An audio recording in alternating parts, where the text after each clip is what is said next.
Hey, Chris, I know you've already got a couple games under your belt this season, but how weird does it feel knowing that it's going to be over a week into December and you'll be playing your first home game at the Yum Center of the regular season? Yeah, I haven't really thought about that too much, Matt. I was there for the 2 exhibition games, just trying to improve our team every single day in practice. And so I haven't really taken any time to think about it being my first game. I think more about our team being ready against Depaul than anything. Brett? Hey, Chris, what kind of challenge are they, defensively, particularly with Freeman and what he's able to do? Yeah, they're a challenge. I mean, they play fast.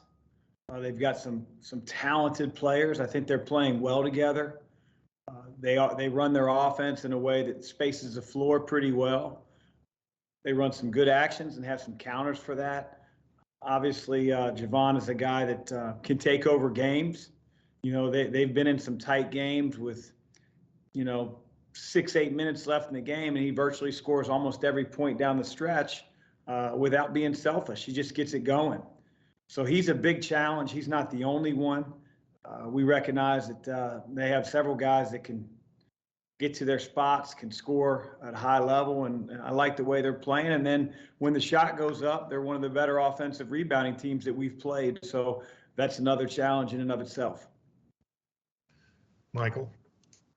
Hey, Chris, when you have an extended period of time like this to prepare for an opponent, does it give you extra time, to look inwards? And if so, what's kind of been that focus for the team as a group this week? Yeah, obviously when you have more time between games, you don't spend every single second on the opponent. So we really took a look at the NC State game, some areas that we want to improve, and again, improve from the Michigan State game, and just the continual improvement. I thought we did some really good things on the offensive end in the first half. I think turnovers, especially early in the second half, allowed NC State, and I don't want to say to get back in the game, because there's 2 teams out there that are competing, and it's not just because we didn't do our job. They did a really good job, and they increased their pressure. We turned the ball over. We gave them some transition looks, and it became a much closer game. So again, turnovers is something that we've been trying to address, literally since we've been playing games, because it's hurt us in several games. But I thought we made a few strides against a pressure type team against NC State. That's what we're going to have to do against DePaul. Execution in some late game things that may not have caught the average fan's eye, but some things that we have to do better in the last minute or so. But yeah, we've looked inward, certainly with great respect for DePaul, and that's who we start preparing for today. Go to Brett and then Kent Spencer. Chris, obviously there's been some foul trouble. There's been some different factors, but when you look at what Sam's been doing the last few games, obviously not getting in any kind of rhythm. Some of that is minutes, but what is he doing both in terms of the fouling and then offensively? What are you seeing from him when you look at it? Yeah, I mean, I had a talk with Sam the other day. He just has to play better. I know that's pretty generic, but that's what he has to do.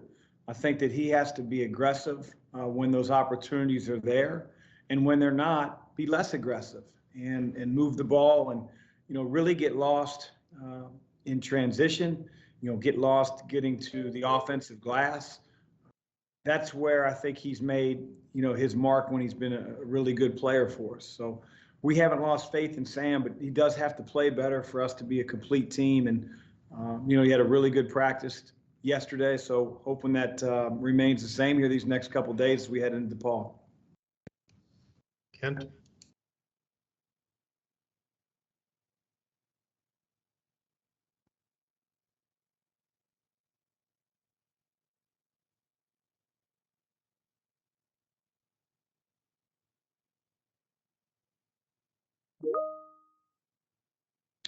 Yeah, they have to get themselves involved. They have to give the staff confidence in the way that they practice. That leads to trust, us trusting them in game situations. I think you can see at the end of the game who's on the floor at times, and that's who's really earned it. in my opinion. But, you know, we have to make sure that we remain a deep team because of the way that we want to play on both ends of the floor. And in order for us to do that, we have to have some consistency out of really everybody. You got to know what to expect when you put them in. And so we're not there yet. You know, we're not there yet, but that's why you practice. We're not a finished product by any means. You know, I like our team, and I think our intentions are where they need to be. We do have to shore up execution on both ends of the floor and need some consistency from our players as well. Brett? Chris, how many guys, Chris, do you have where you say, I think I know what I'm going to get from that guy each game? About 4 or 5. You know, which again, we're playing 9, sometimes 10. So that's where we got to get better. Other questions? Kent and then Michael.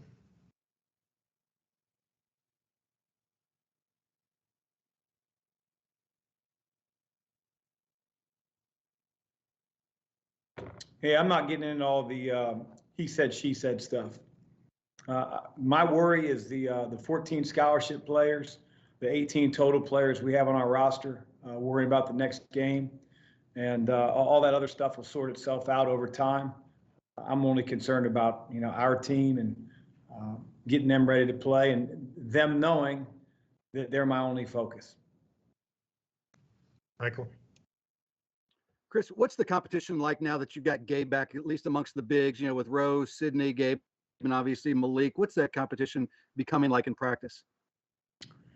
Well, I think you have Malik, who has certainly been playing better and better as the games have wore on.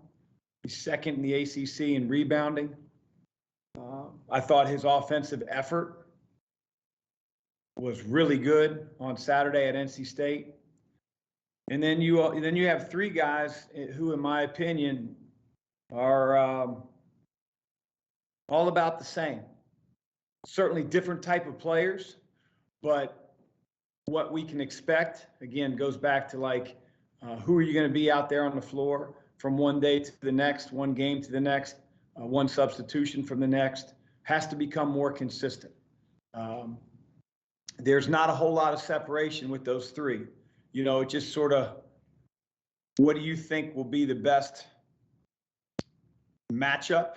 What do you think that player that goes out on the floor at center position will bring to the table and help us? And again, a few young guys, you know, you got Sidney Curry, who's, you know, just a few games into his Division I career.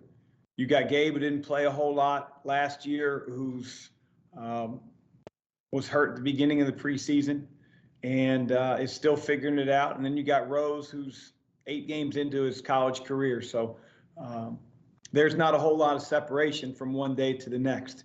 And a few guys have made some big time leaps, and they need to continue to make even greater steps as we can sort of solidify who our backup center is over time. Coach, thank you for joining us. Media, thank you for being on the call. Have a Thanks, great guys. day.